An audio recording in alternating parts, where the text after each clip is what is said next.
Il est des personnages dont la vie a profondément marqué l'histoire d'une contrée, mais que la postérité semble avoir oublié. Giovanni della Grossa est de ceux-là. Le nom n'est en réalité connu que des historiens travaillant sur l'histoire médiévale de la Corse. Et pourtant, cet homme du XVe siècle mériterait de figurer dans le panthéon des grands hommes de l'île. Certes, Giovanni della Grossa n'a pas joué un rôle significatif dans l'histoire de la Corse, mais il est le premier à avoir raconté cette histoire avec application en réunissant dans une gigantesque œuvre toutes les chroniques qui comptaient la longue évolution de l'île depuis les premiers temps de l'humanité. Il est le premier à avoir livré un témoignage précis et un regard sur une époque où les archives sont bien rares, voire lacunaires. Sans son travail méticuleux, la plupart des grands seigneurs de l'île qui firent notre histoire n'auraient jamais été connus. Il est probable qu'on n'aurait jamais entendu parler de Hugh di Ginarca, pourtant fondateur de la plus grande lignée de seigneurs insulaires. Même l'existence de Vincente Ludistria, vice-roi de Corse au temps de l'Aragon et farouche opposant à la République de Gênes, aurait semblé légendaire sans lui. C'est le travail de Giovanni della Grossa qui nous apprend les péripéties de la vie de ces grands seigneurs insulaires, avec en prime une multitude de détails croustillants. C'est Giovanni della Grossa qui nous apprend l'existence même de ce Moyen-Âge obscur, à la genèse pourtant de notre société actuelle.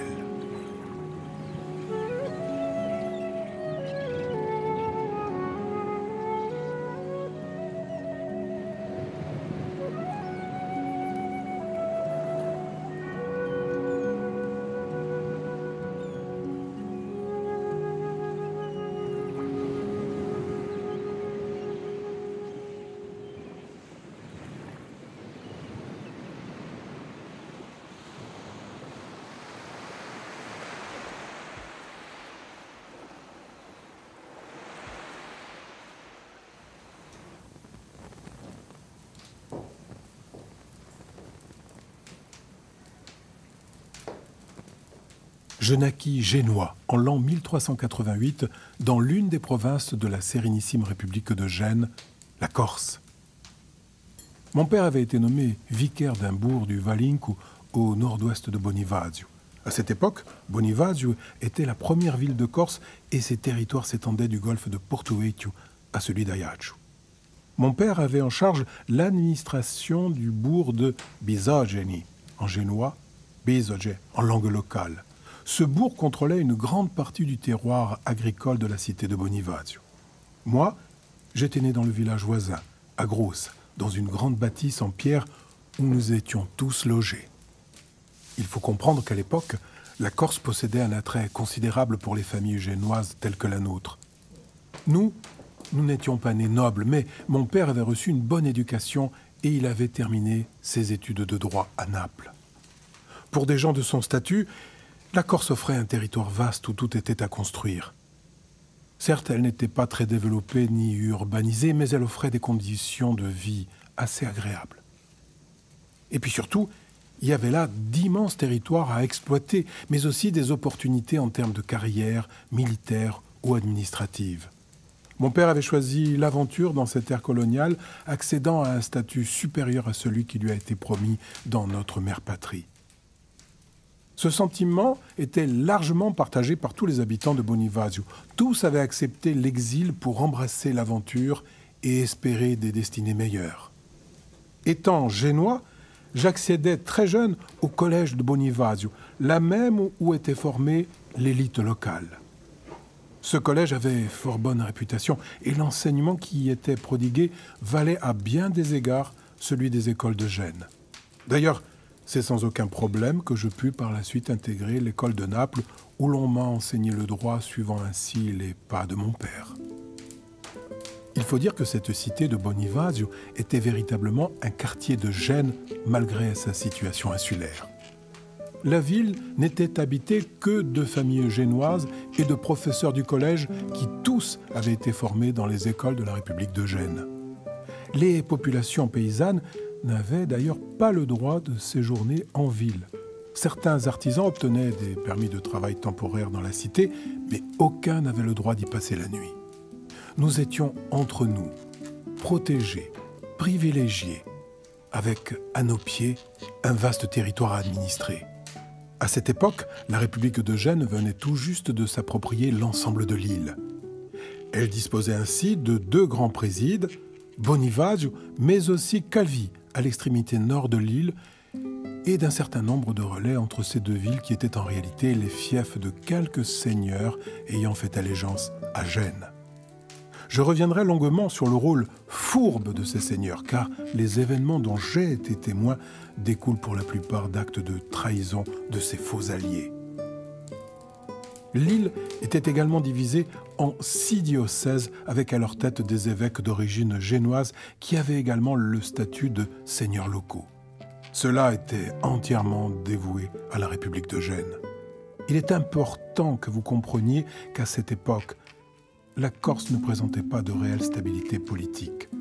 En dehors des présides génois et des diocèses, le pouvoir était assez morcelé aux mains de seigneurs locaux qui avaient émergé à l'époque où l'archevêque de Pise avait lancé une véritable reconquête politique de l'île. Cette reprise en main des terres insulaires s'inscrivait dans la longue lignée des reconquistas d'Espagne et d'Italie sur les bandes maures qui ravageaient le sud de l'Europe depuis la chute de l'Empire romain d'Occident. En fait, le processus avait débuté sous Charlemagne à partir des grandes cités italiennes et se poursuivait jusqu'aux territoires les plus éloignés. Les hommes d'Église étaient en charge de la christianisation des populations et de l'implantation d'une administration ecclésiastique, tandis que les seigneurs, placés sous la bannière de la papauté, s'occupaient de la structuration politique et judiciaire des territoires. J'ai durant toute ma carrière dans l'île eu accès à une multitude de documents et de récits relatant la reconquête chrétienne de la Corse, de sorte que j'ai pu en retracer les grandes lignes. Je dois préciser que ces récits sont parfois contradictoires, mais cela n'est guère surprenant puisqu'ils renvoient à l'origine même de la civilisation dans cette île. Toutefois, certains faits sont avérés. Tout d'abord, l'action de la papauté fut bien réelle car c'est le pape en personne qui ordonna à ses chevaliers de chasser les Maures de cette terre chrétienne. Autre chose totalement avérée, les seigneuries insulaires se sont mises en place à la suite de cette reconquête. Les premiers seigneurs de l'île furent les acteurs de cette guerre contre les Maures. Je reviendrai au cours de mon récit sur cette mise en place, mais vous devez d'ores et déjà savoir qu'elle engendra rapidement des problèmes de légitimité et d'héritage. En fait, lorsque l'ennemi commun, le Maure, quitta l'île, ses armées se retournèrent les unes contre les autres pour la possession de la terre. Ces armées corses plongèrent l'île dans un chaos interminable.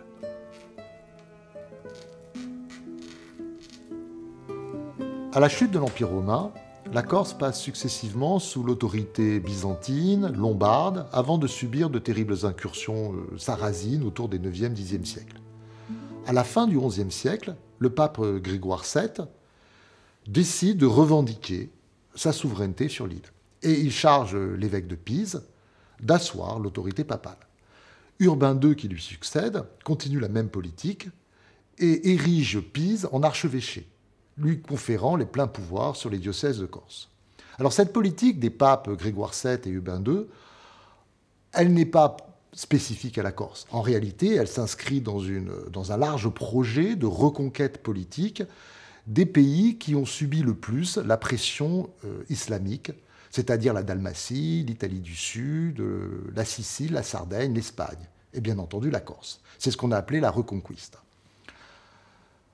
Alors, les hommes d'église, l'évêque et les abbés sur le terrain, ont en charge, ont comme mission l'évangélisation des populations, la construction de lieux de culte et également la structuration du territoire en piévi. À leur côté, les marquis de Massa, originaires de Ligurie, sont chargés par l'évêque de mettre en place, de s'occuper de tout ce qui est le judiciaire, le politique, le militaire, et donc de mettre en place un réseau de vassaux dans l'île.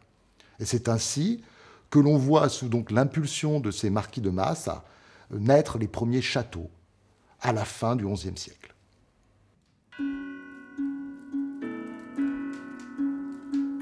Je vous ai dit tout le mal que je pensais des seigneurs insulaires, responsables à bien des égards des malheurs qui se sont abattus sur cette terre. Il me faut à présent vous relater un épisode très important de l'histoire de cette île. Un épisode qui a eu lieu une trentaine d'années avant ma naissance, en 1357 exactement. En ce temps-là, Gênes était gouvernée par l'un de ses plus grands doges, Monseigneur Simon les Boccanegra. Notre souverain bien-aimé était préoccupé par les exactions des seigneurs insulaires contre leur propre population. Les paysans se plaignaient souvent aux Génois qui les administraient de tous ces nombreux abus de ces seigneurs qui ne pensaient qu'à guerroyer et à rendre une justice partiale, profondément irrespectueuse des pauvres gens. Ces paysans avaient du mal à se nourrir et ils craignaient pour leur vie et pour celle de leur famille. Un sentiment de révolte existait alors dans les campagnes insulaires, mais nul n'osait s'opposer à la tyrannie des seigneurs parce que tous craignaient d'être exécutés sans aucune autre forme de procès. Je vous l'ai dit, le doge de Gênes était préoccupé, mais il savait aussi qu'il ne disposait pas d'une armée suffisante pour venir à bout de ces seigneurs belliqueux. Lorsque la révolte éclata enfin dans certaines vallées de l'île, l'armée génoise vint au secours des populations pour empêcher les massacres et pour aider les hommes de cette terre à se libérer de la tyrannie. Dans mes mémoires, j'ai surtout parlé de cette aspiration populaire à plus de liberté et de justice, car c'est elle qui porta la révolte. Ce sont les Corses eux-mêmes qui formèrent les bataillons et qui attaquèrent les châteaux de l'île les uns après les autres, alors que les petites escouades seigneuriales qui étaient censées protéger ces châteaux, faisaient toute défection, car elles aussi aspiraient à plus de justice. En quelques semaines, il ne resta plus un seul château valide dans l'île, si l'on accepte bien sûr ceux du fief des Damars et dans le Cap Corse. Là, il s'agit de seigneurs génois de noble caractère dont je vous vanterai les mérites un peu plus tard dans mon récit. Bref, en 1357, les populations corses se débarrassèrent de leurs chefs indignes et se placèrent dans un élan commun et volontaire sous la protection de la sérénissime République de Gênes.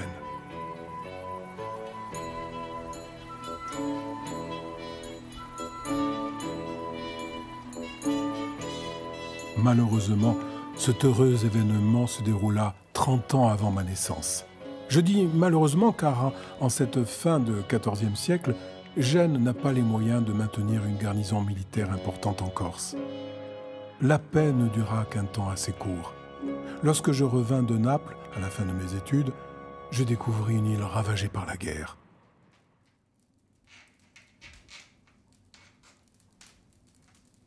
À l'heure où j'écris ces lignes, la guerre est toujours bien présente dans l'île et elle a transformé ce territoire prospère en une terre inculte, couverte de sang.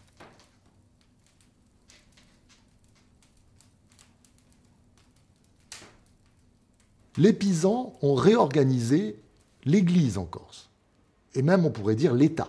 Mais ils n'ont pas bâti de cité, comme ils ont pu le faire ailleurs, en péninsule italique. Ils n'ont pas non plus implanté de garnison.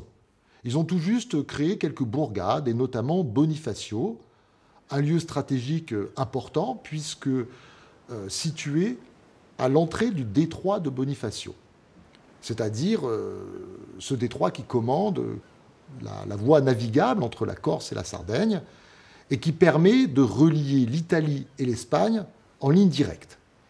Lorsque les Génois vont s'intéresser à la Corse, ils vont en réalité s'intéresser à cette voie navigable. Et ils vont prendre d'assaut Bonifacio. Ils vont y construire à la place une véritable cité fortifiée. Un siècle plus tard, ils vont créer une seconde cité fortifiée à Calvi. Une cité qui se trouve également sur une voie maritime, celle qui relie l'Italie à l'Espagne en contournant le bloc corso-sarde par le nord. C'est une route plus longue, mais plus sûre, parce que lorsque le vent se lève dans les Bouches de Bonifacio, la navigation y est impraticable. Alors on voit bien que durant tout le XIIe et le XIIIe siècle, ce sont les voies maritimes qui intéressent les Génois. Ce n'est qu'au XIVe siècle qu'ils commencent à regarder le territoire insulaire en tant que tel. Et là, ils vont se heurter à ces féodaux mis en place par Pise et qui ont justement profité de l'effondrement de Pise pour s'émanciper et régner dans l'île en maître absolu.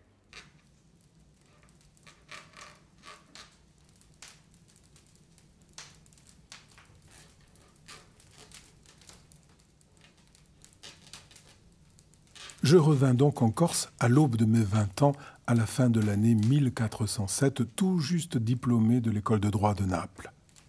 Ma première charge est celle de notaire auprès du seigneur génois de Biguglia, Andrea Lomellino. En 1416, le gouverneur de l'île me détache au service de la seigneurie de Chinarca, une seigneurie alliée. J'ai comme mission d'assister le seigneur en retranscrivant par écrit tout ce qui concerne la gestion de son territoire. Mais quelques semaines à peine après cette nomination, Vincentello d'Istria, l'un des prétendants de ce fief exilé en Sicile, revient à la tête d'une flotte et s'empare de la Chinarca. À l'annonce du retour de Vincentello, je vais quitter précipitamment ma charge et je vais gagner Bonivasio, où je vais mettre ma famille à l'abri. Vous savez, je connaissais la réputation sulfureuse de Vincentello. Il avait notamment joué aux pirates durant de nombreuses années entre les côtes de Corse et la Sardaigne. Il s'attaquait aux pauvres corailleurs qui travaillaient au large de Bonivasio. Moi, je me méfiais terriblement de ce personnage que l'on disait sanguinaire, violent. La suite me donna raison.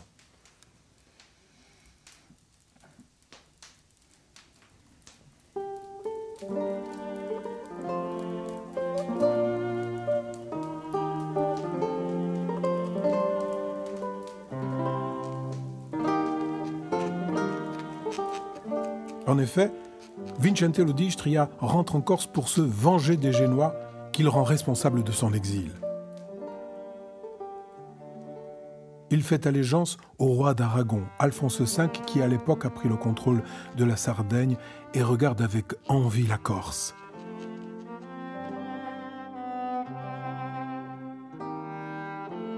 Fort de ce soutien, Vincentello d'Istria se lance dans une véritable guerre contre les possessions génoises de l'île, en partie armé par l'Aragon qui lui fournit flotte et soldats.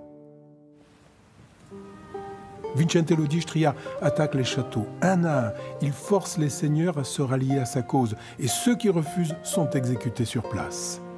En 1418, il se fait proclamer vice-roi de Corse et il va poursuivre sa conquête des châteaux de l'île en s'emparant tour à tour de la Battista di Ostiglia, du château de Biguglia, du château de Brando, et en 1420, Calvi assiégé se rend.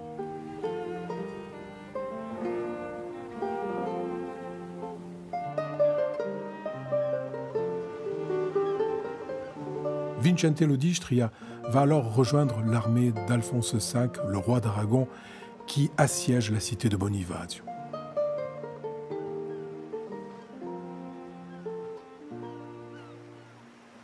Par chance pour les Génois, la reine Jeanne appelle Alphonse V à son service pour lui offrir le royaume de Naples. Alphonse, qui est déjà roi d'Aragon, de Valence, de Majorque, de Sardaigne et de Sicile, accepte d'ajouter Naples au palmarès de ses conquêtes. Le voici qui lève le siège de Bonivasio.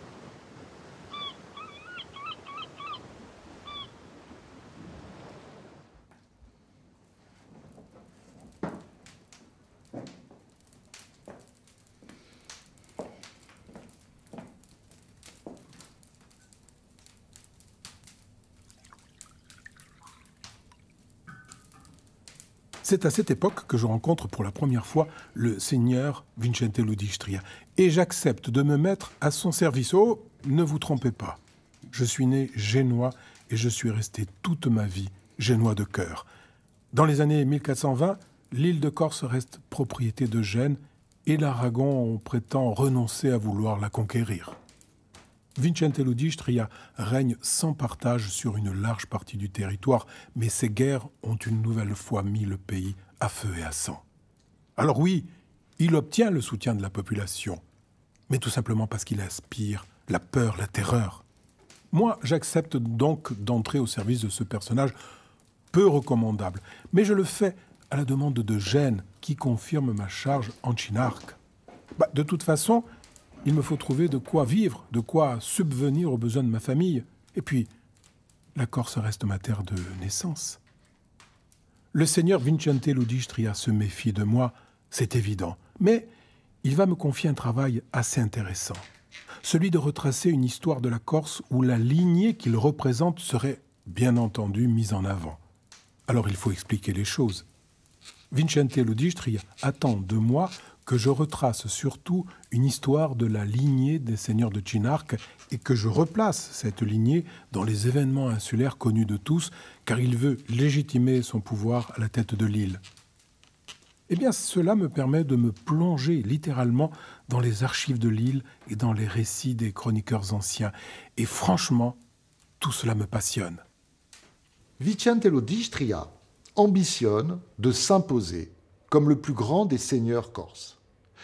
Et pour cela, il a besoin de construire une dynastie de personnages importants.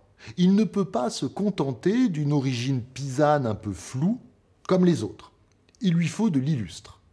Alors cette question de la filiation, c'est vraiment une question cruciale dans l'Europe médiévale, et même après, parce que la noblesse, c'est une histoire de sang.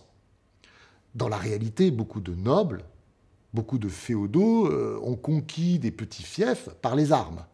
Mais il est de bon goût, ensuite, de se référer à des personnages célèbres, des patriciens romains, des chevaliers légendaires, comme ceux qui accompagnaient par exemple Charlemagne.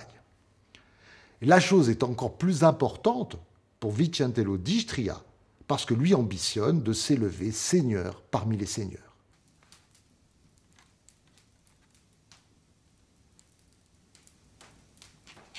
Je dois avouer que mes premières années à la cour de Vincente Ludistria furent assez agréables. En fait, je ne voyais le seigneur qu'assez rarement, car il avait entrepris la construction d'un nouveau château, une citadelle accortée au centre de cette Corse qu'il considérait désormais comme son territoire. Il passait alors son temps sur les routes, entre son nouveau château et ceux qu'il avait déjà conquis aux quatre coins de l'île, et puis il revenait parfois dans sa résidence familiale de Chinarque, où je résidais. Malheureusement, Vincente Ludistria ne se contenta pas de régner sur 90% du territoire insulaire. Il en voulait toujours plus. Il voulait s'approprier la totalité de l'île, c'est-à-dire la seigneurie d'Amar et du Cap Corse progénoise, ainsi que les présides de Calvi et de Bonifacio qui restaient aux mains des Génois. Vincente Ludistria renia ses engagements avec les maîtres de l'île. Il mena des actions militaires contre les possessions des gens de Bonifacio. Il s'empara notamment d'un château à Rocapine, situé au cœur du territoire bonifacien, à quelques kilomètres seulement de mon village de naissance, Grossa. Les événements autour de ce château de Rocapine scellèrent définitivement le divorce entre Gênes et Vincente Ludistria. Je compris alors qu'il devenait dangereux pour moi et pour ma famille de rester sous le giron de cet homme irrespectueux d'autrui, avide de pouvoir, imbu de sa personne. J'avais pu constater tout au long des 5 années passées à la cour de Vincente toutes les exactions dont il était capable. Les exécutions sommaires et infondées, les viols en série des paysannes qu'il était censé protéger. Cet homme était capable des pires atrocités et je savais que mon attachement à la République de Gênes l'irritait passablement. Alors qu'il décrétait la guerre à Gênes, massacrant la petite garnison de 4 soldats à Rocapine, je rassemblais dans l'urgence mes biens, ma famille, mes gens, et je m'enfuyais la nuit même vers Bonifacio. Je prenais ensuite le bateau en direction du nord de la Corse, où Simone d'Amar, seigneur du fief de San Colombano, m'offrait l'hospitalité. Il m'offrait même plus que cela, une charge de notaire à son service.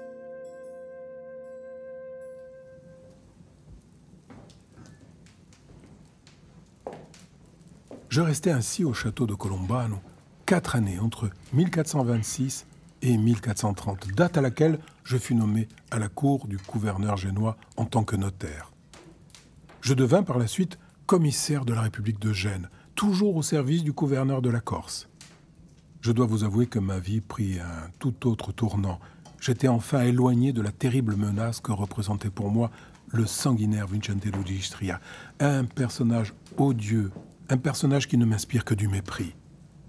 La seule chose un peu cocasse dans cette aventure, c'est que je laisse à la postérité un travail en partie initié par Vincente Ludistria lorsqu'il m'avait demandé, souvenez-vous, de retracer sa lignée seigneuriale jusqu'à un ancêtre chevaleresque parce qu'il tenait absolument à pouvoir prétendre à une telle noblesse.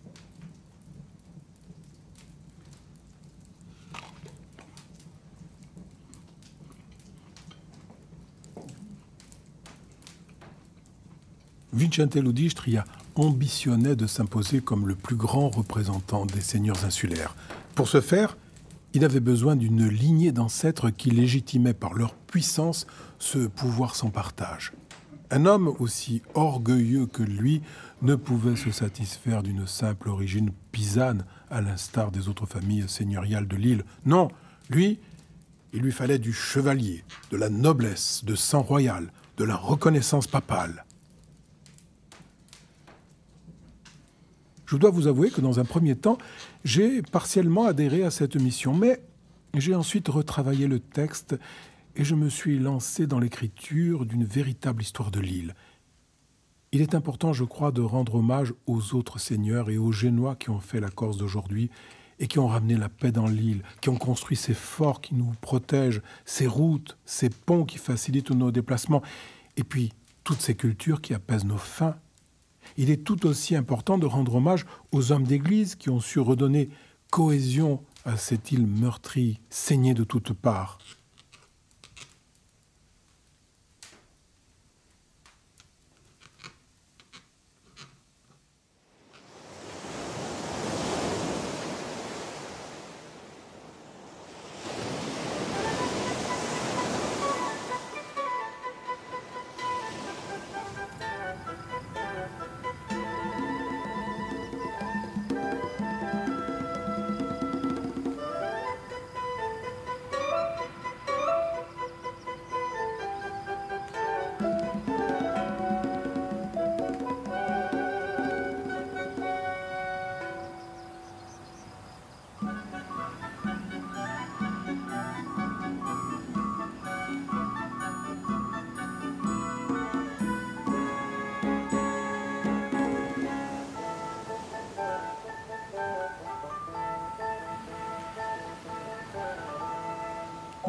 Ce travail, je le commence donc dans les années 1420 en Chinarque. Les documents que je consulte confirment que Vicente Ludistria descend en ligne directe de la branche seigneuriale de Chinarque. Mais l'origine de cette branche est en revanche très floue. Certains osent même dire, à mots couverts, qu'elle serait pisane. Une chose est certaine, Vicentello est le neveu d'Arrigo della Rocca, puissant seigneur qui s'est réfugié en Aragon lors des événements de 1357 et qui a ensuite combattu sous la bannière aragonaise. Cet engagement familial auprès de l'Aragon fait que Vicentello d'Istria est un proche de la famille royale. Il entretient une véritable correspondance avec le roi d'Aragon en personne. C'est dans ce contexte de grande confiance que le souverain va lui confier la tête d'une flotte de galères aragonaises pour conquérir la Corse. Cet épisode va signer son retour dans l'île.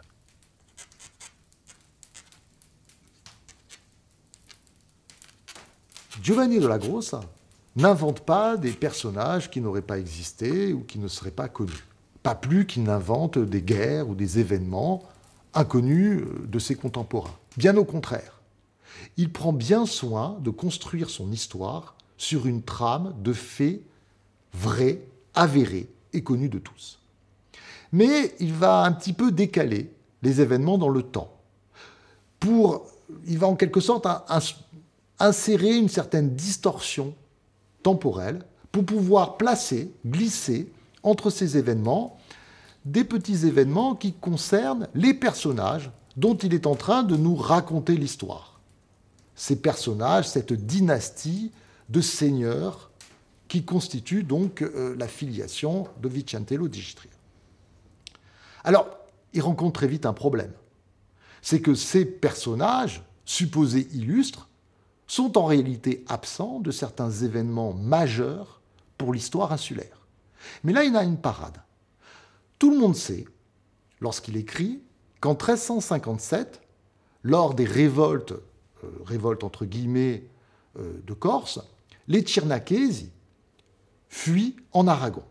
Et donc il va dupliquer l'événement et le replacer dans le temps, à différents moments, pour expliquer l'absence des Tchirnachesi lors de certains épisodes cruciaux pour l'histoire de l'île. Lorsque les marquis de Massa mettent en place le premier réseau de féodaux, les Tchirnachesi sont en Aragon. Lorsque les Génois livrent bataille et s'emparent de Bonifacio, les Tchirnachesi sont en Aragon. Donc voilà comment, en fait, Giovanni della Grossa va nous construire un récit des plus plausibles pour ses contemporains, en utilisant des faits vrais et cette petite mécanique, mais qui est tout à fait crédible pour les gens de son époque.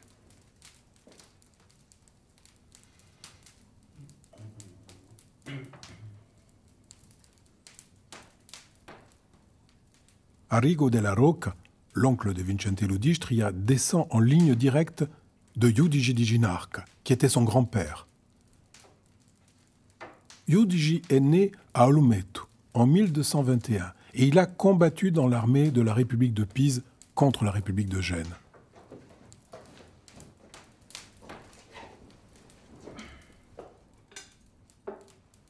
Giudice di Ginarca fut l'un des grands seigneurs dont le règne marqua durablement l'histoire de la Corse. En ce début de XIIIe siècle, la Corse était à feu et à sang. Dans chaque vallée, de petits seigneurs rendaient une justice des plus partiales. En fait, ils ne pensaient qu'à guerroyer et à piller les plus faibles ressources du peuple. Face à ces incessantes exactions, les Pisans nommèrent Giudice di Ginarca comme juge de Corse afin qu'il rétablisse l'autorité de Dieu sur cette île. Giudice mena alors une guerre sans merci contre les petits seigneurs. Il détruisit leurs châteaux, il s'accapara leurs terres. Sa renommée devint grande et il s'imposa comme l'un des plus puissants seigneurs de l'île.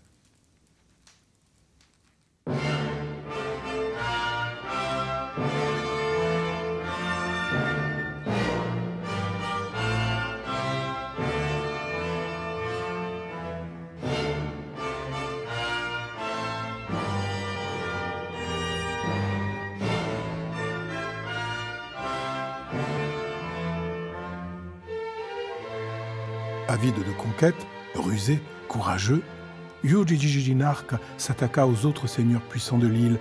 Il s'empara tour à tour des châteaux les plus importants de Corse. C'est ainsi qu'il s'empara de la grande seigneurie de Cinarca, où il installa toute sa famille. Alors les autres seigneurs de l'île, qui n'avaient pas encore été vaincus par les armes, acceptèrent de se soumettre à son autorité, et ils le nommèrent comte de Corse. Durant son règne, Yudijijijinar a rendu la justice avec impartialité. Il était aimé du peuple. Il distribuait volontiers les offices et tout ce qu'il possédait, mais c'était un grand séducteur. Et radunario. Les femmes le perdirent. C'est en suivant l'une de ses nombreuses conquêtes qu'il tomba dans un véritable traquenard et qu'il fut livré aux Génois qui étaient bien contents de mettre la main sur ce grand seigneur pisan. Les Génois envoyèrent une forte troupe en Corse pour détruire les châteaux où résidait la famille de Giudice. L'armée génoise tua ses fils afin qu'aucun descendant ne puisse prétendre hériter d'un quelconque pouvoir sur ces terres insulaires. Quant à Giudice, il mourut dans un cachot du château de Malapag en l'an 1304.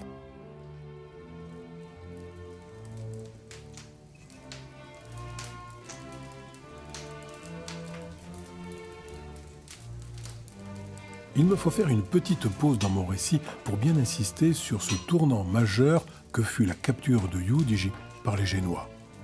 C'est un virage dans l'histoire de l'île, une sorte de passation officielle du pouvoir où Gênes consacre définitivement sa victoire sur Pise. Le règne de Giudice fut en soi un tournant car Giudice réunifia l'île sous son autorité après 2 siècles d'anarchie et de combats incessants. À l'époque, ce sont près de 300 petites lignées seigneuriales qui sévissaient dans les vallées insulaires, toutes attachées à un terroir particulier et toutes cherchant à conquérir davantage de terres.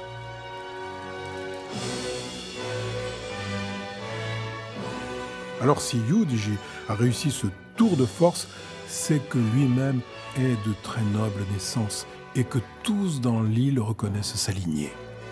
D'ailleurs, lorsque je dis que Giudice s'empara de la Chinarque, il me faut préciser que cette seigneurie lui revenait de droit. Comme souvent dans l'histoire insulaire, les conflits ont obligé certains seigneurs à l'exil, mais aussitôt revenus, ces mêmes seigneurs ou leurs descendants reprennent par la force ce qui leur a été volé. Ce fut aussi le cas de Vincente Ludistria qui, revenant de Sicile à la tête d'une armée, s'empara en premier lieu du château de son oncle, le château de Chinarque. Ce château de Chinarque, fief des seigneurs chinarchesi, est, vous l'avez compris, un élément clé de l'histoire insulaire, car c'est cette seigneurie qui est à l'origine de la plus ancienne noblesse de l'île.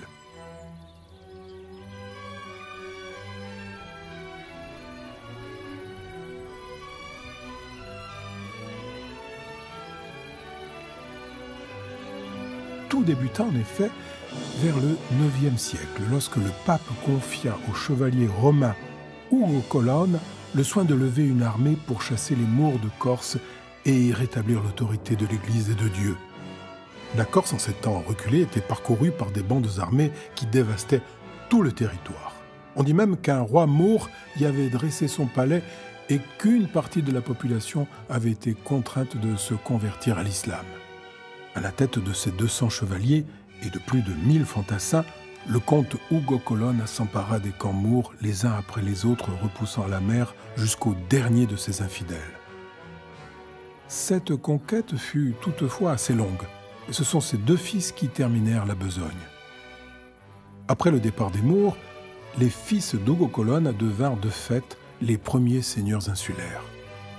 Leurs descendants gouvernèrent l'île de père en fils avec une très grande impartialité, maintenant baronnie et gentilhomme dans la paix pendant près de 150 ans.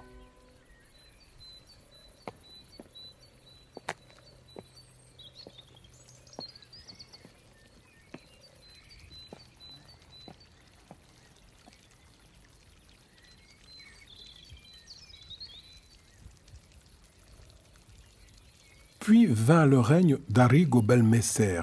On l'appelait Belmesser en raison de sa très grande beauté, mais aussi de la grande noblesse de son cœur. C'est lui qui va fonder véritablement la dynastie des seigneurs de Chinarque.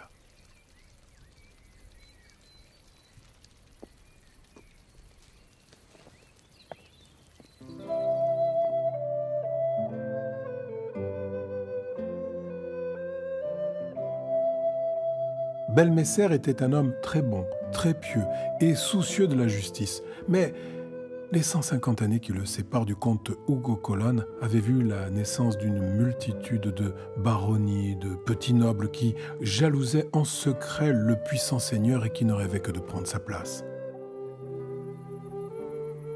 Ceux-là organisèrent un terrible guet-apens. Ils profitèrent de la bonté naturelle de l'homme pour le tuer lâchement avant d'exécuter sa femme et avant de tuer également ses 7 fils encore en bas âge. Il fallait qu'aucun ne puisse un jour revendiquer le fief de Chinarca. Alors l'île tout entière sombra dans un immense chaos où nul seigneur ne fut assez puissant pour imposer son joug aux autres. 2 siècles de terreur allaient ainsi succéder à Arrigo Belmesser. 2 siècles abjects, jusqu'à ce que Giudice di Chinarca ne parvienne à réunifier l'île sous sa bannière. Mais ce fut un bref instant.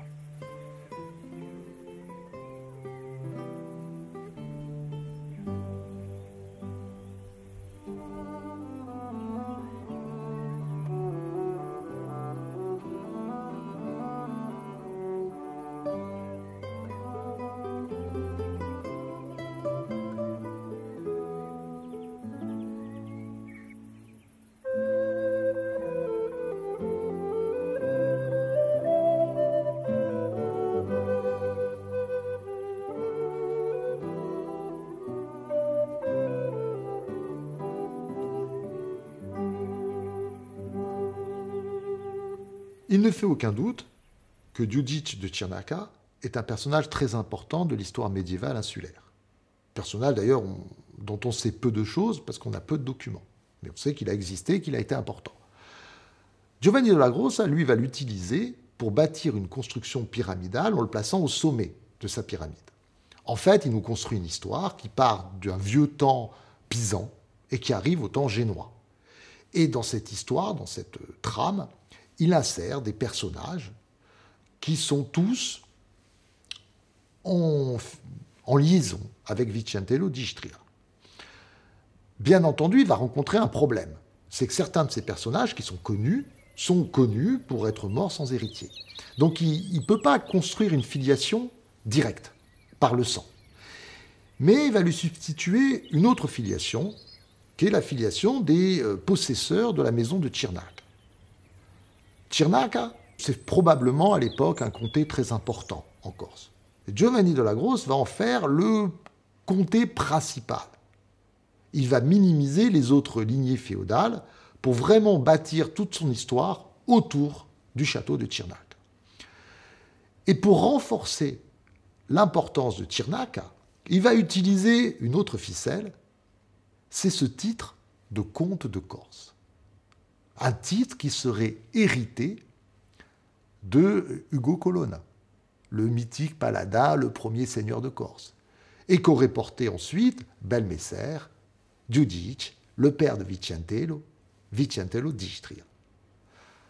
Et donc en fait, Vicentello d'Istria, il est doublement, même triplement légitime à régner.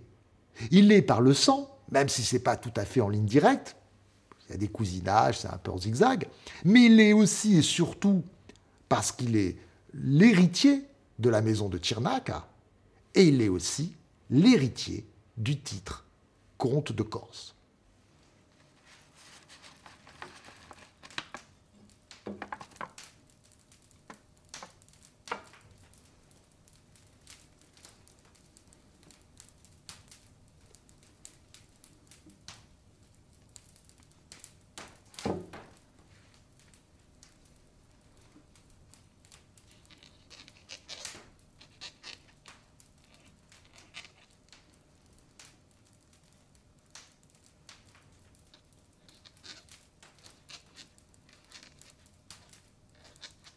Dans l'imposant volume que je viens d'écrire, je relate toutes ces lignées féodales fort nombreuses et toutes les intrigues qui participèrent à ce climat détestable de grand chaos.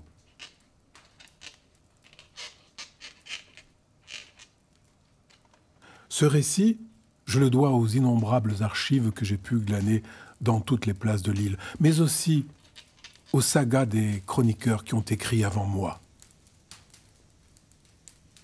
Si ce récit est fait d'histoires confuses, c'est que les nombreux assassinats et les actes de trahison commis dans cette île ont amené une grande confusion dans l'héritage des fiefs.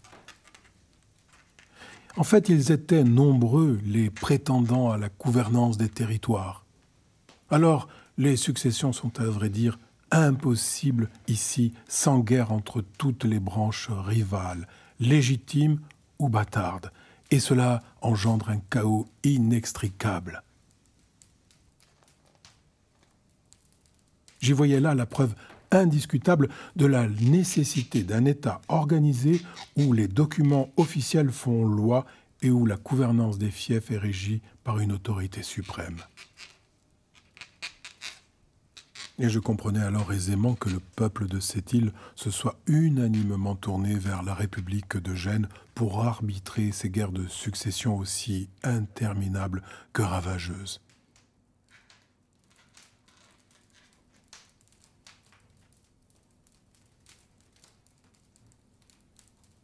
Si certains seigneurs sont presque arrivés à maintenir l'île en paix, leur règne n'a été que de courte durée. Alors, peut-on se fier véritablement à un seigneur? Certains, comme Arrigo Belmeser ou Yudigi Ginarque, furent pieux et respectueux du peuple et de la justice. Mais ceux-là, ils ont été rares.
À l'opposé se trouve Vincente Ludistria, que j'ai bien connu, un homme imbu de sa personne, très autoritaire, rendant fort mal la justice. Alors il était véritablement très laid, trapu, avec des bras courts, des doigts boudinés, un visage très ridé, déformé par une énorme verrue qui cachait presque entièrement son œil gauche. Vous ai-je déjà dit que ce personnage au trait ingrat avait une fâcheuse habitude ? Une fâcheuse habitude qui consistait à s'emparer de toutes les jeunes belles filles qu'il croisait et de s'en emparer de gré ou de force. Saviez-vous qu'il avait l'habitude d'exécuter sans autre forme de procès tous ceux qui le dérangeaient ou lui déplaisaient? Alors le peuple a-t-il réellement besoin d'un tel homme à sa tête?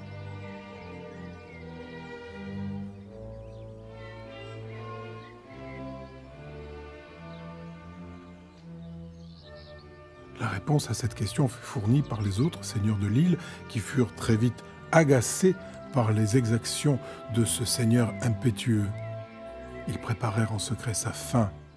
Ils donnèrent aux Génois tous les renseignements nécessaires à sa capture et Vincente Ludistria fut capturé en mer au sortir de la marine de Bastia et conduit à Gênes.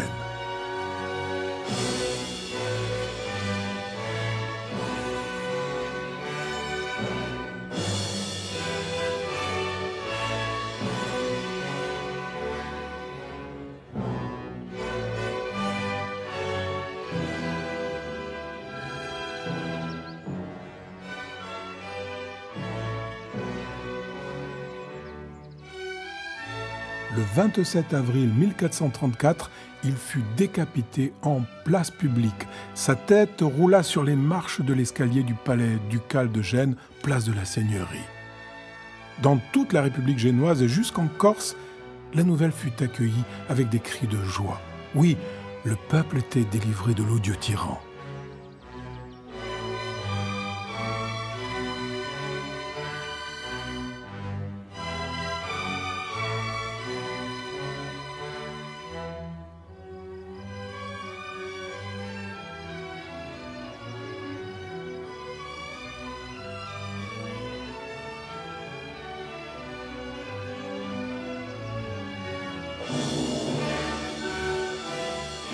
Je dois vous avouer qu'à cette époque, je pensais que la mort de Vicente Lodistria incarnait la fin d'un règne.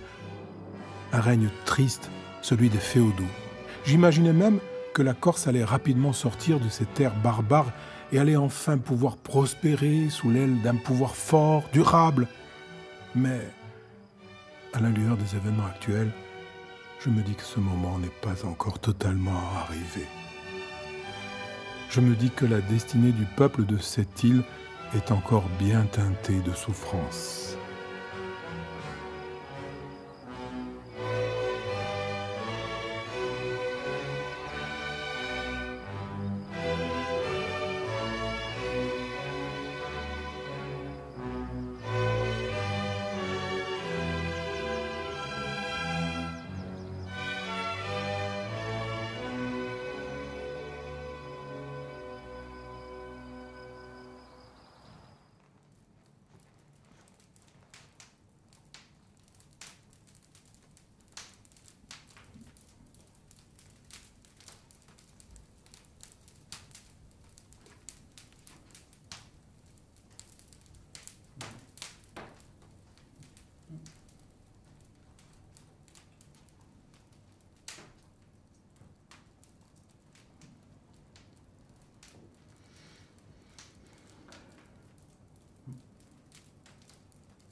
Vicente Lodistria est présenté comme un personnage de fin de règne. Il est à l'opposé d'un Belmesser, fondateur de la lignée. Il est présenté comme un personnage pervers, un violeur de femmes, un très partial, rendant très mal la justice, et surtout physiquement très laid. Alors, en pratiquant de la sorte, Giovanni della Grossa justifie l'intervention génoise dans l'île. Les Génois interviennent à la demande du peuple corse pour lutter contre le tyran, le dernier représentant d'une dynastie moribonde. Il s'en sert aussi pour mettre en valeur les seigneurs d'Amar, pour lesquels, il se met à leur service, en tout cas, après ses déboires avec Vicentello. Les seigneurs d'Amar, c'est une nouvelle dynastie génoise, et sont toujours présentés comme des gens courageux, rendant une bonne justice, aimés de leur peuple. Il me faut maintenant vous parler de Simone d'Amare, le seigneur capcorsin qui me recueillit lorsque je quittais précipitamment la cour de Vicente Lodistria au lendemain de la prise du château de Rocapina. Simone d'Amare était un seigneur très noble, courageux, aimé de ses gens. Il descendait d'une lignée très prestigieuse ayant acquis en toute légitimité leurs droits sur ces terres du Cap Corse. Le fondateur de cette lignée insulaire se nommait Ansaldo d'Amare. Il était en son temps l'amiral de la flotte de l'empereur Frédéric II. Ce gentilhomme génois de haute lignée, lui-même fils d'un amiral, avait acheté en toute légalité ce fief du Cap Corse au seigneur Avogari, et il y avait fait bâtir un très beau château près du petit bourg de Rogliano.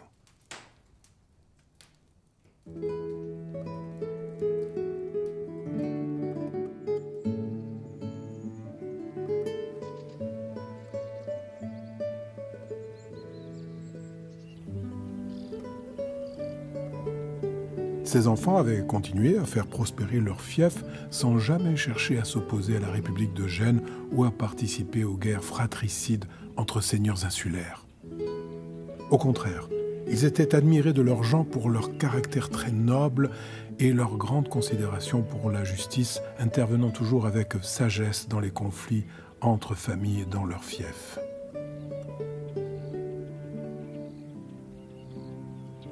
Je passai ainsi de très belles années auprès de Simone d'Amare, un homme bon, généreux, qui cherchait toujours à rendre une bonne justice et à maintenir la Corse dans la paix. C'est au cours de ces années que je débutais l'écriture de cet imposant volume sur l'histoire de la Corse. Au lendemain de l'exécution à Gênes de Vincente Ludistria, j'appris avec bonheur la nomination de Simone da Mare au poste de gouverneur de l'île. Je n'y voyais que du positif, tant l'homme était d'un caractère opposé à celui du sanguinaire Vincente Ludistria. Et puis, il faut le dire, cela signifiait pour moi le début d'une ère faste et prospère, et je m'en réjouissais. Malheureusement, les vieux démons rôdaient toujours dans l'île.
Ce que nous dit Giovanni della Grossa est en partie très vrai.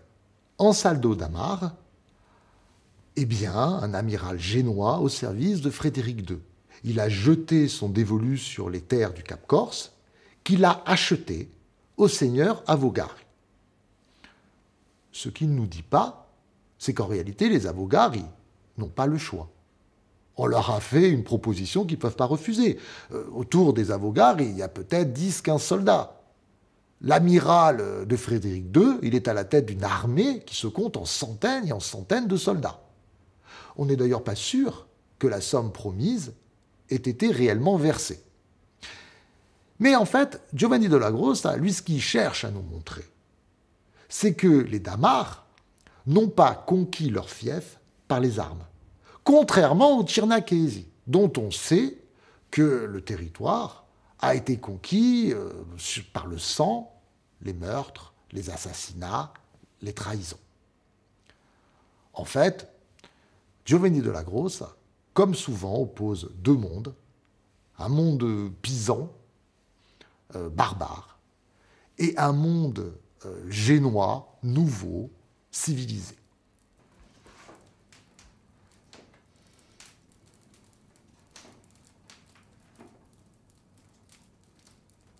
La chute de Vincente Ludistria avait ragaillardi les ambitions de nombreux petits seigneurs qui s'imaginaient pouvoir profiter de l'occasion pour accroître leur pouvoir et conquérir de nouvelles terres. Cela s'entend dire pour comploter contre le gouverneur génois. Ils revendiquèrent l'appartenance de l'île à la couronne d'Aragon, prenant alors les armes contre les représentants de la République de Gênes dans l'île. Évidemment, deux camps se formèrent et s'opposèrent par la guerre. Simone da Mare fut tristement trahi, capturé. La Corse sombra une nouvelle fois dans une grande anarchie. Alors il fallait que quelqu'un prenne une décision. Ce fut l'évêque d'Aléria qui réunit autour de lui des partisans pour demander officiellement l'intervention du pape afin d'empêcher la ruine totale de la Corse. Le pape décida d'envoyer dans l'île l'évêque de Potenza pour qu'il agisse en tant que gouverneur. Mais l'évêque rencontra rapidement l'opposition d'une partie des seigneurs insulaires qui nommèrent de leur côté Rinuccio d'Alega, comte de Chinarca et représentant de la seigneurie insulaire.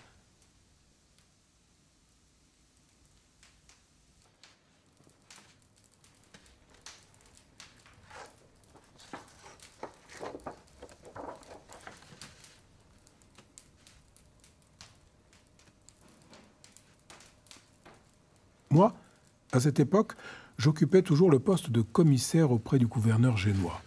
l'évêque vint me trouver. Il me demanda de me rendre à Rome pour rendre compte de la situation au pape, car dans le fond, je la connaissais bien, cette situation. Je décidai donc de partir au plus vite avec mon fils. J'allais rencontrer sa sainteté le pape Eugène IV le 13 octobre 1445. Le pape fut très attentif aux événements que je lui relatais. D'autres nouvelles venues entre-temps de Corse indiquaient que la situation s'était nettement dégradée depuis mon départ. Plusieurs branches seigneuriales étaient entrées en guerre pour la possession de la Cinarca et la plus grande confusion régnait dans l'île. Sur le terrain, les maisons della Rocca, d'Ornano, Bozzi et Lega s'affrontaient pour se partager le territoire entre Bonifacio et Cavro.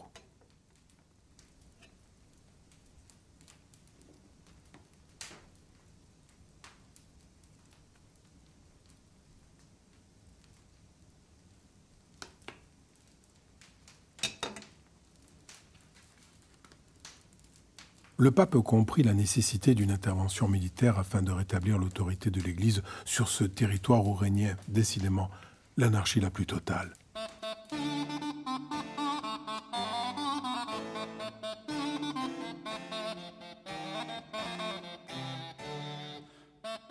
Il décida de me renvoyer en Corse, mais accompagné d'un capitaine avec 400 soldats pontificaux. Cette armée, efficace, reprit les châteaux un à un.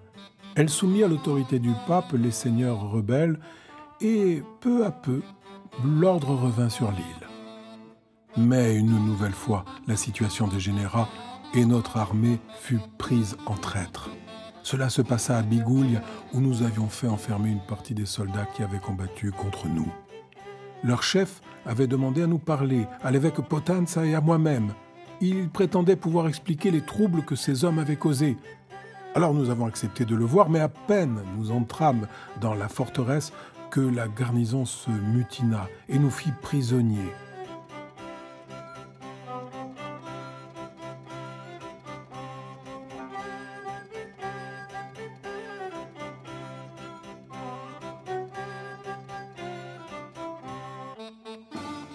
Ainsi, les soldats furent tous libérés des geôles.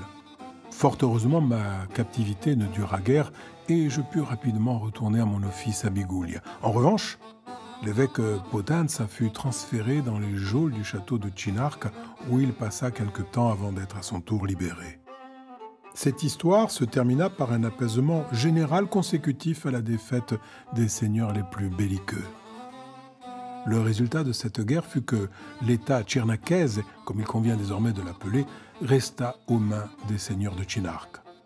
Le Cap-Corse resta également propriétaire de ses seigneurs naturels, les Damare, tandis que le reste de l'île, la partie que l'on nomme l'en-deçà des monts, devint officiellement la terre du peuple et de l'Église.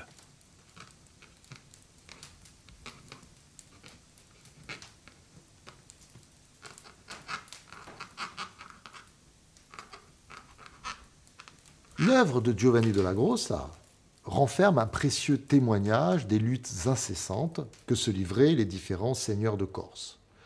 Il nous peint une Corse politiquement divisée, très instable, et cette vision colle avec la réalité des faits, en tout cas ce qu'on connaît de cette réalité. En revanche, il accentue fortement la dramaturgie de son récit. En fait, il crée deux camps. Un camp de seigneurs insulaires soutenus par les Pisans puis les Aragonais, et un camp génois qui bénéficie de l'appui de la papauté. Dans la réalité, les choses sont beaucoup moins tranchées que cela. Certes, les seigneurs insulaires s'opposent à Gênes, parce qu'ils ne veulent pas totalement se soumettre. Mais ce sont des hommes fort pieux. Ce sont des hommes qui ont pris soin de se marier et de marier leurs enfants avec l'aristocratie génoise. Giovanni della Grossa nous dit rien du mariage de Vicentello d'Istria avec une fille d'Amar. Il passe totalement sous silence le mariage des enfants du seigneur de Lecca avec ceux du doge de Gênes. Il nous présente ces féodaux corses comme des des seigneurs de petite importance, en réalité, certains, ne serait-ce que par ces alliances maritales, sont des gens puissants. Pareil, lorsqu'il nous parle de l'intervention génoise, il nous la présente toujours comme une lutte contre la tyrannie, à la demande du peuple corse.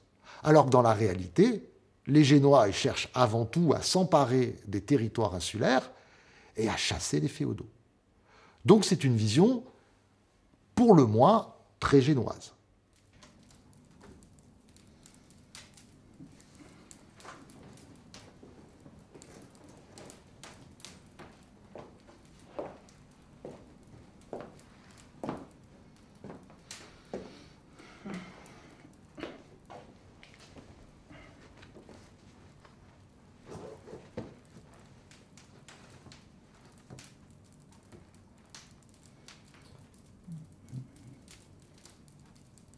En cette année 1447, le pape Eugène IV décéda et ce fut un Génois, Nicolas V, qui devint pape. Le peuple se réunit à Biguglia et décida d'envoyer un représentant à Rome pour supplier le nouveau pape de désigner un gouverneur. Le pape, très au fait des événements qui avaient tourmenté l'île et surtout des doléances des Corses eux-mêmes, nomma Lodovico Fregoso, le frère du doge de Gênes, gouverneur de la Corse.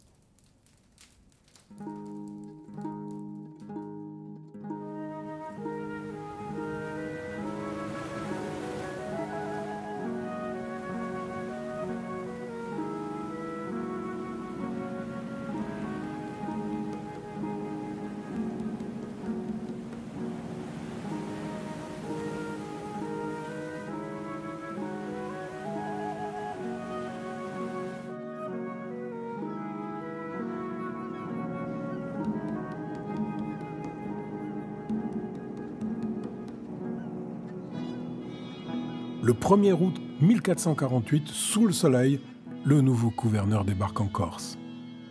Pendant ce temps-là, l'État tchernakaise était toujours gouverné par un grand nombre de seigneurs indépendants et absolus, en constante opposition entre eux. Dans cette vaste partie de l'île, la justice n'avait pas sa place. Certains espéraient que l'Aragon s'investisse enfin en Corse, mais l'Aragon ne bougea pas, laissant les seigneurs corses à leur rivalité coutumière.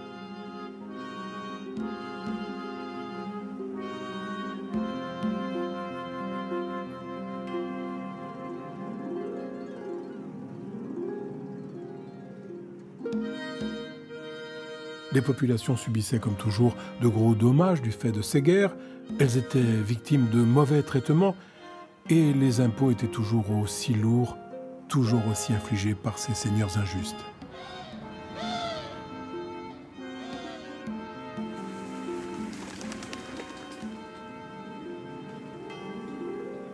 En janvier 1449, le doge de Gênes, Giano Fregoso, mourut. Son frère Lodovico devint alors doge de Gênes et il quitta ses fonctions de gouverneur de la Corse. Il nomma à sa place dans l'île son cousin Galeazzo Fregoso.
Le chroniqueur que je suis se doit de relater les événements tels qu'ils se sont déroulés sans trop les commenter.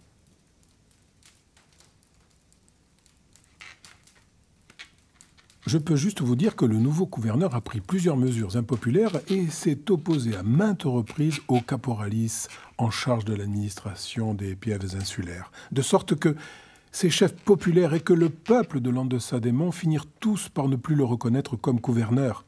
Ils réclamèrent au pape la nomination d'un nouveau gouverneur par nécessité. Galeazzo Fregoso renonça alors au gouvernement et vendit ses châteaux de Biguglia, de Bastia et de Corti.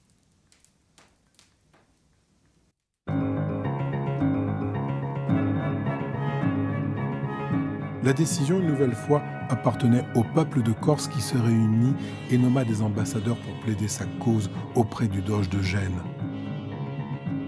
La meilleure solution que l'on trouva était de faire appel à l'Ufficio di San Giorgio, à Gênes, dont la renommée en Corse était bonne et qui était un organisme puissant, gouverné par des hommes intègres, très justes et vertueux.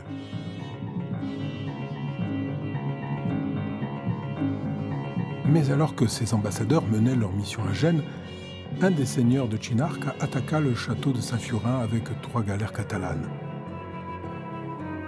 À quelques encablures de là, les gens de Calvi, effrayés à l'idée qu'une telle attaque pouvait également leur arriver, armèrent un brigantin et l'envoyèrent à Gênes informer le doge de la rébellion de ce seigneur de Chinarca. L'implication de l'Aragon dans cette attaque inquiéta le doge car elle montrait que le roi d'Aragon n'avait pas totalement renoncé à ses vues sur l'île et que la noblesse de Chinarca lui portait toujours la plus grande affection. La décision fut alors prise de confier la gestion des affaires de l'île à l'Ufficio di San Giorgio, comme le demandait le peuple de Corse. L'Ufficio envoya Pietro Battista Doria, capitaine de 2 navires à la tête de 500 soldats destinés à l'entreprise corse.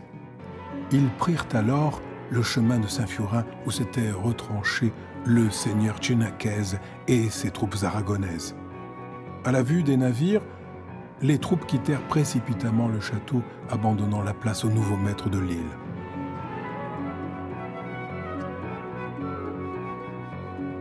Doria se rendit ensuite à Bastia où il réunit tous les caporalistes et les représentants du peuple pour leur lire le texte des accords que les ambassadeurs corses avaient conclus avec l'Ufficio di San Giorgio.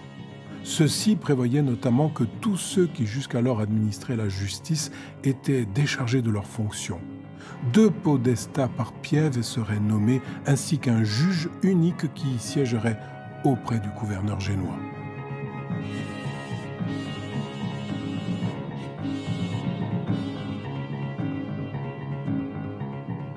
Une nouvelle ère s'annonçait en Corse, enfin. Bien sûr, les seigneurs turbulents de l'au-delà des monts reprirent leurs luttes incessantes dès le départ de Doria et la nomination du nouveau gouverneur génois, mais, à la différence des temps anciens, les exactions des uns et des autres ne restèrent pas longtemps impunies. Les guerres entre rivaux reprirent donc. Mais les seigneurs qui voyaient leurs biens volés par la guerre se tournèrent de plus en plus vers les podestats nommés par Gênes pour que justice leur soit rendue. Ils promirent même de se soumettre à l'autorité génoise et le gouverneur en profita pour rappeler à plusieurs reprises le capitaine Doria pour qu'il récupère les châteaux et rende justice.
Giovanni della Grossa minimise totalement le rôle et les actions des autres États méditerranéens, les présentant comme des soutiens très distants. Au contraire, il insiste sur l'ambition personnelle des féodaux corses. Il présente les batailles, les guerres, les assassinats, les trahisons, comme ayant toujours une origine locale, voire souvent familiale. Alors c'est une vision de l'histoire de la Corse, une vision très corso-corse. Un autre observateur aurait pu avoir une vision très différente et insister sur justement le rôle des États méditerranéens autour de la Corse, cherchant à profiter des luttes intestines entre féodaux pour accroître leur pouvoir sur l'île. Giovanni della Grossa, sa vision est celle de quelqu'un qui a en fait passé toute sa vie en Corse et qui a occupé des fonctions administratives importantes auprès des seigneurs, des belligérants qu'il a tous connus. C'est une vision qui est en réalité très partiale et qui ne correspond pas du tout à une vision d'historien qui chercherait à faire une synthèse des visions possibles. C'est vraiment une vision qui est très orientée.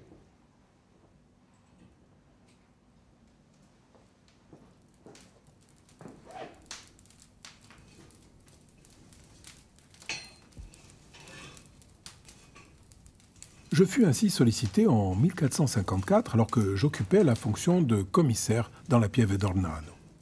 Le seigneur de ce fief vint me trouver ayant échappé à un guet-apens trahi par l'un de ses cousins qui avait fomenté une révolte et qui s'était accaparé son château d'Ornano. Je dus moi-même fuir mon poste et me réfugier dans la Pieve voisine afin d'éviter que les soldats de ce seigneur belliqueux ne s'en prennent à ma personne.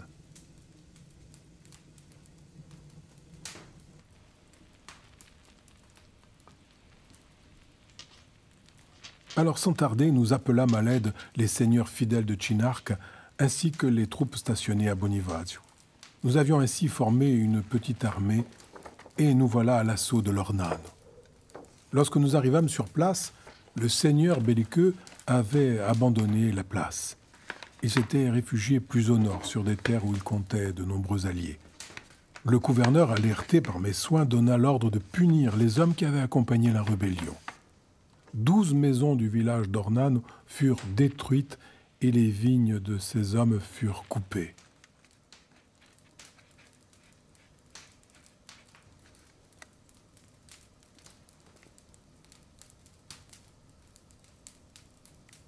Peu après, le capitaine Doria débarqua de Gênes avec une armée de 200 soldats munis d'arbalètes et de bombardes. La troupe partit à l'assaut des châteaux de Cinarca qui avaient de près ou de loin soutenu l'initiative contre l'Ornano. En 2 semaines, la troupe s'empara tour à tour des châteaux de Buozzi, de Cilaccia, d'Orese et d'Istria, les réduisant tous à l'état de ruine. Doria fit renforcer les garnisons de l'île. Quelques mois plus tard, ces gens interceptèrent par hasard des lettres adressées au roi d'Aragon qui résidait alors dans son nouveau royaume de Naples. Dans ces lettres, Raffedilega, comte de Cinarca, demandait au roi de l'aider à rétablir l'autorité de l'Aragon sur la Corse. Il avait besoin de troupes, de soldats pour mener sa guerre contre Gênes. L'Officio di San Giorgio envoya lever à Pise une armée de 500 mercenaires. Doria prit ainsi la tête d'une troupe de 700 soldats. Il franchit les monts par le col de Vitsavona et il assiégea les châteaux de Cinarca les uns après les autres.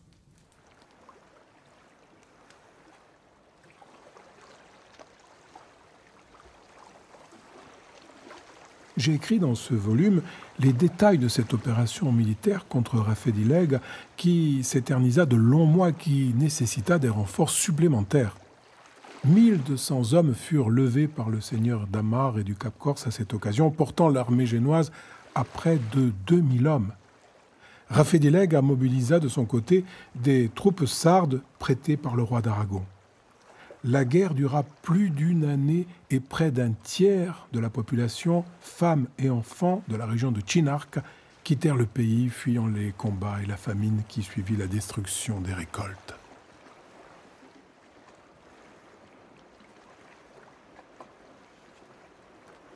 Au début de l'année suivante, la grande Constantinople tomba aux mains des Turcs.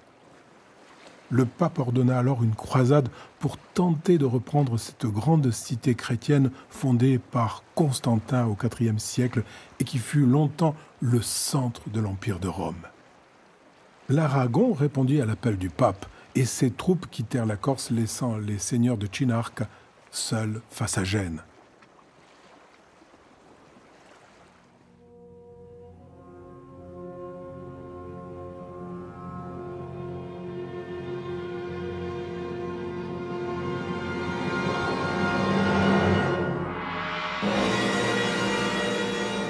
Il fallut encore une année entière pour venir à bout de tous ces renégats retranchés dans leur château de Lègue.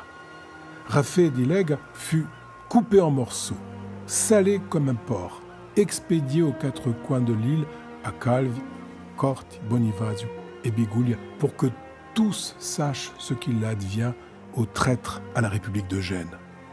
À la suite de cette guerre, l'État de Chinark passa tout entier dans le camp de l'Officio di San Giorgio. Les populations étaient satisfaites et en paix. Elles pouvaient se reposer de toutes les souffrances dont la Corse avait souffert.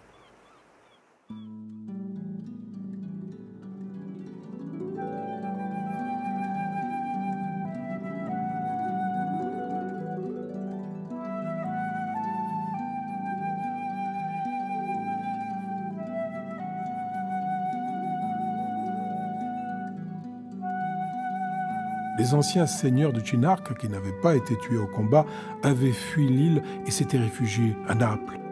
Il y avait là-bas Paolo et Arrigo della Rocca, Giocante di Lega, Giudice d'Istria, Orlando d'Ornano. Tous suppliaient le roi d'Aragon de reprendre la Corse et de l'arracher aux griffes de l'Officio di San Giorgio. Le roi leur répondit que la Corse était si proche de Gênes que l'entreprise lui semblait difficile et qu'il aurait mieux fait de s'emparer directement de Gênes. Il faut savoir qu'en ces temps-là, les Adorno conspiraient contre le doge Piero Fregoso. Le roi d'Aragon vit dans ce conflit interne une occasion d'abattre la République de Gênes et il envoya alors sa flotte de galères attaquer carrément la cité portuaire.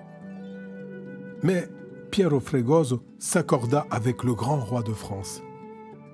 Après cet accord, l'Aragon comprit que la partie était terminée. Il renonça à intriguer contre la Sérénissime République et il abandonna de fait toutes ses prétentions sur la Corse.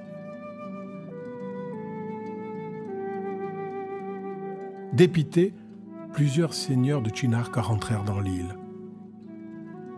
Craignant de nouvelles révoltes, l'Officio di San Giorgio décida de nettoyer l'île de tous ces seigneurs de Chinark, de leurs bâtards, de leurs amis, de tous ceux qui avaient soutenu les rebelles et de tous ceux qui avaient osé prétendre que la Corse était aragonaise. Les décapitations, les pendaisons allèrent bon train. À la fin de l'année 1460, les derniers châteaux d'Ornano et de Barricini furent détruits.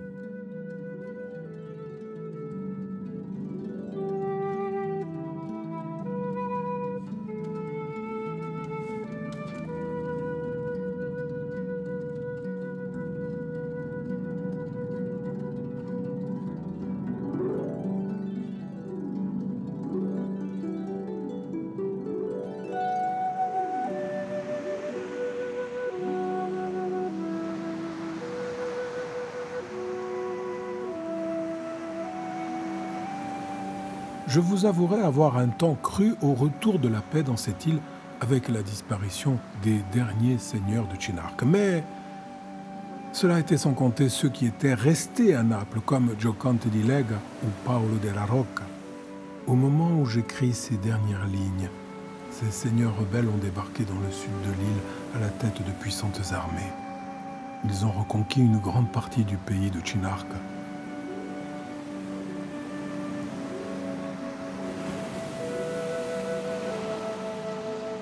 Maintenant, il marche sur les troupes de l'Officio di San Giorgio, soutenu par nombre de caporali et de gentilshommes de Corse. Le pays est à nouveau à feu et à sang par la faute même de ce peuple instable, amoureux des changements.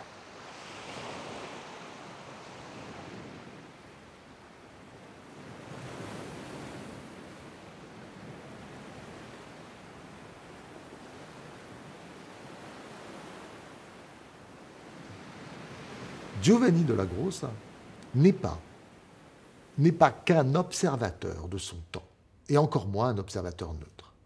C'est un acteur des événements qu'il nous décrit. Il est acteur lorsqu'il nous avoue être envoyé comme représentant de l'île auprès du pape. Il est acteur lorsqu'il nous dit rendre bonne justice à Bigouia. Il est acteur lorsqu'il nous explique qu'il a pris la tête d'une armée pour aller combattre le seigneur Orlando d'Ornano. Ce n'est donc pas un observateur, c'est quelqu'un qui participe aux événements, à l'histoire qu'il nous raconte. C'est sa carrière qui porte le discours. Et on voit bien qu'il prend bien soin de ne jamais froisser la susceptibilité des Génois, de l'autorité dont il dépend. Giovanni della Grossa, c'est quelqu'un qui a occupé des fonctions très importantes, on pourrait dire celle d'un podestat dans l'île. Alors est-ce qu'il nous invente une histoire? Est-ce qu'on peut l'accuser de falsifier l'histoire? Je ne crois pas. Mais il l'arrange, c'est certain. Néanmoins, pour cette période très confuse, le XVe siècle, on a très peu de documents. Et donc son témoignage, il est crucial. C'est un superbe éclairage d'une période pour laquelle on ne connaît pas grand-chose.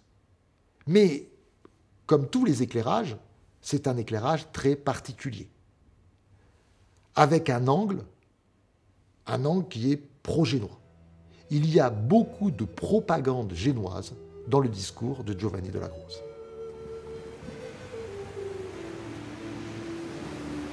Il existe en réalité un vrai mystère qui entoure ce personnage. Ce mystère nous oblige à la plus grande prudence lorsqu'il s'agit de croire en la totale sincérité de son récit, non pas dans la véracité des événements cités, mais bien dans la manière de les présenter et de justifier l'action des uns et des autres.